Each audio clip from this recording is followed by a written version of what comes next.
You thought you were pretty bad breaking into a cop's car, didn't you? That is some nerve. Sarcastic tone. Breaking into a cop car? That's not just bold, that's Netflix true crime special. Bold. But it's also the fastest way to make your rap sheet the length of a CVS receipt. Seriously, you're the second person I've had in 11 years that has had the nerve to do that. All right, sir, you're Bryce Thomas. And Mr. Thomas was previously in court, entered pleas of guilty in cause number 24, DCCR 0389 to the third-degree felony offense of prohibited weapon. Cause number 24, DCCR 0390, also a third-degree felony of possession of a prohibited weapon. Cause number 24, DCCR 0391, pled guilty to the state jail felony offense of theft of a firearm. Cause number 24, DCCR 0392, pled guilty to the lesser offense of indecency with a child by exposure, also a third-degree felony. There was no plea agreement. I have received and reviewed the pre-sentence report. Has everyone had an opportunity to review that report? State has. In addition, there is also the largest packet I've ever received. 35 pages of jail incident reports. Folks, that's not a report. That's a seasoned box set of bad decisions, and the judge has binge-watched every single episode. In addition, the state has filed a state sentencing memorandum. Mr. Burbank, did you receive that, and were you able to review it? Okay. Anything else, any objections or corrections or additions to the report? No, Judge. All right, Mr. Burbank, you may proceed. Your Honor, this is a very young kid that in a very short period of time stepped off the cliff and got himself in a lot of trouble. I will represent to the court when I was engaged by his family. One of my issues was the recovery of the weapons because they were law enforcement weapons. I will represent to the court. Quick legal insight here. Returning stolen weapons can help in sentencing, but it doesn't erase the crime. It's like trying to untoast bread. Nice try, but the damage is done. We go open because I do not have a recommendation. You can place him on probation for a period of 10 years and see what he does. These are third-degree felonies that you can do. At the very end, state jail does, I believe, the theft of the firearm. You could put him in a state jail for a period of time and put him on probation for the other one. I would ask that if you are going to send him to the penitentiary, that maybe in reference to the sexual offense, that you do place him on probation, so that you can have some accountability for him once he got out for a period of time. That would give the court maybe whether or not he's learned his lesson. Now, as you peruse through the 35 pages of incident reports, and I'm not trying to be funny, because I've talked at length with Mr. Thomas about those, and he'd like to address the court on those. It is what it is, and that's not behavior of whether or not he would be able to follow the court's orders if he can't follow what's going on in jail for a period of time in reference to probation. I would ask that the court would ask Mr. Thomas. Yeah, go ahead. You have something to say? Well, you don't have to say that. I could just say it's just young, dumb, just being in jail at a young age and not really knowing that. I got write-ups. Yeah, but once you get several write-ups, the whole point of growing up is to learn from your mistakes. Yes, ma'am. Yes. So if you keep getting write-ups, then you can't just say I'm young and dumb, so I keep getting write-ups. I don't disagree that you're young and dumb, but this is ridiculous. I know our jail cannot wait for you to get out. Cannot wait. Mr. Coleman? Yes, Your Honor, I'll be brief since I put everything, I made the state's position clear in our sentencing memorandum. I'd like to briefly shift the focus from the write-ups to the underlying facts in this case, which Yeah. I believe are. Still in out of cop cars. It's still in patrol vehicles, at least 2 patrol units, Your Honor. Detective Matt Dixon is here if you want to hear more details of the detective. But Your Honor, I think the audacity. Here's the dangerous part. A Glock switch turning a handgun into a fully automatic weapon. In Texas, that's not just illegal, it's considered a machine gun under federal law. Minimum sentences get real serious here. From a police car goes to show what exactly the nature of this defendant is and what we're dealing with here. And even more than that, Judge, it appears from the underlying facts that the defendant may be implicated in a series of other car burglaries. We've got a Glock switch that converted one of those weapons into a fully automatic weapon. He was conspiring with another juvenile, a 16-year-old, to steal the weapons, which a photograph is attached to my sentencing memorandum if you've seen it. This was nothing less than an arsenal that these kids amassed, Judge. I shudder to think what could have become of these weapons if they would end up in the hands of other criminals, if they could have been used against law enforcement, Your Honor.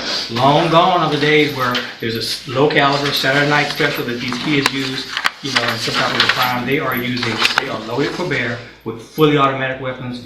I'd ask the court to make an example out of this defendant. He benefits from not having a criminal history to speak of, but Your Honor, this is beyond the pale. I ask you to send him, do 2 things, a split sentence in this case. Sentence him to prison for what he's done, and then following that, a consecutive probation period so that we can continue to monitor him and supervise him after he's released from prison. Thank you, Your Honor. So I wanted to make sure, Mr. Coleman, I've done this type of sentencing that you're asking for on some different cases. I think the probation period, if I sentence him to probation today, I don't know that I can make that consecutive. So I think I believe you can, Judge, and if you need to recess this proceeding, I can get your case law in pretty short order. I think you can. because when would it start? It will start after he finishes his period of incarceration. Okay. So whatever I give him, if I do prison, and then I say it's consecutive with a probation, and does it matter if it's a straight or a, I don't believe so either, Judge. But again, I'm happy to get you some case. No, I appreciate the idea. Again, we've done it sometimes. I mean,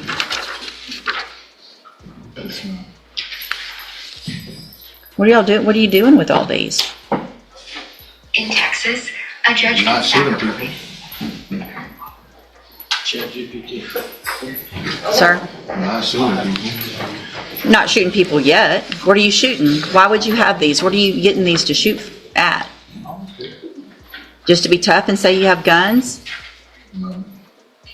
That's all that's happening with these guns on the street is y'all are shooting at each other, at other people, at houses, at cars, at whatever. There's no reason to have these kind of guns. This is the moment the judge goes full mom voice. No nonsense, disappointed, and about to hand out consequences that will stick harder than Gorilla Glue.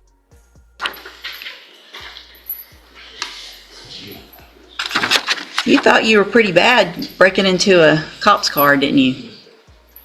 That is some nerve. I mean, seriously, you're the second person I've had in 11 years that has had the nerve to do that.